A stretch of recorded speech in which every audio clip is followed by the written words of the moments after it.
And whose fault is it? It's not the Democrats' fault. And it's all Obama's fault. Of course, the traditional notion, which is one that gives the individual personal responsibility and autonomy, is one that gives the individual credit for his or her behavior, and also, on the other hand, blames the individual for his or her behavior. Blaming people for their behavior is one of the most detrimental things of our so-called advanced culture. Their behavior is shaped by the culture they're brought up in. And of course, that's built upon or based upon an assumption that we are free and we freely choose our behavior. But a scientific perspective actually takes the opposite viewpoint. The scientific perspective is a determinist one, which suggests that our behavior is lawful and orderly. Our behavior is caused. There's no serial killer that doesn't have a background that made him that way. Every gangster, every New York gangster is made that way by associating with people like that. Our social and legal systems blame and punish the individual. Yet these attempts to modify conduct by punitive means ignores the person's background and surroundings, which shape that behavior to begin with. From old-school prison gangs to disruptive street gangs, it's a dangerous mix for staff and inmates alike. Research shows that learning also changes the physical and chemical structure of the brain. Obviously, there are many contributing factors, but genes play a small role in comparison to the effects of the overall environment on how we learn. No Chinese baby was ever born speaking Chinese. Did you know that? They had to go to school to learn the language. No French baby was ever born speaking French. No matter how many years the parents spoke French, they have to learn it. Our cerebral cortex is really built on plasticity. Our behavior is very malleable and very adaptive. We're the most adaptive creature on the planet. And if you look at the history of humankind on the planet, you can see that we've learned to adapt to every single environment on the planet. The only difference between a preacher and a thief is the environment they're reared in. We don't come to our own conclusions without any outside influences. We don't change our minds. Our minds are changed by events. Heard about them, right, brothers?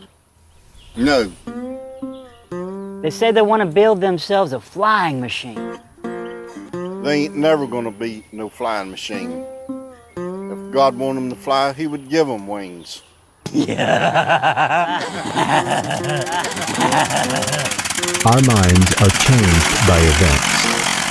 I changed my mind. Yeah, me too. If you're born with a brain that's more effective, faster than the average brain, you become a fascist faster if you're brought up in a fascist environment. A good brain cannot describe that which is significant. A brain has no mechanism of discrimination. Only experimental evidence determines that. If the surroundings that establish our values remain unaltered, in spite of the urgings of poets, priests, and politicians, the same behavior and values will persist. If you tell people that you're not the fish in a certain area, if you don't provide food for those people and the means of living, they will violate those laws. All laws have to coincide with the nature of the physical world. But it isn't the law that prevents crime. It's if you meet the conditions. These days, rhino poachers come by helicopter, armed with powerful tranquilizers and a chainsaw.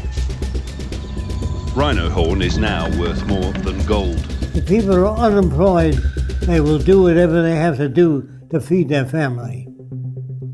So if you make a law and say that you're not to steal food, they will steal food if that serves their family needs. Any law that's made by man that doesn't fit the circumstances of reality will be violated.